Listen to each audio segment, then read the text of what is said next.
in this higher interest rate environment, and I say higher interest rates in regards to what it's been over the last, say, decade or so, is it more difficult to plan given that we have a higher 75/20 rate and higher AFRs? Or is it just kind of something that you plan around? You have to build in some padding in regards to if interest rates go up? Or how do you deal with this kind of higher interest rate environment when you're putting these leverage plans together these days? So I think when you're looking at interest rates, historically, they're probably at the right spot as opposed to, quote, high or low. And I think you can, again, get more granular if you work as a multidisciplinary team. And I'll give you an example. I was working with a group from one of the major banking institutions. We were having this very conversation. I guess, Gratz no more.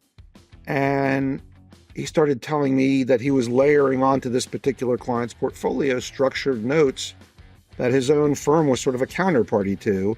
And I said, what are the rates? And he said, 7%. And I said, could we layer those into, a GRAT? And he said, I don't see why not. I said, well, then I have my arbitrage.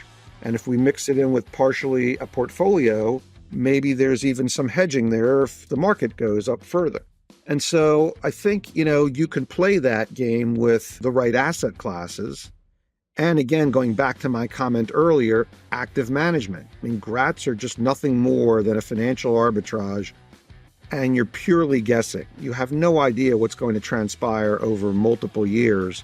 And so the best thing you can do is actively monitor and manage using things like, powers of substitution, regratting the annuity, which is effectively dollar cost averaging down if you're a market person.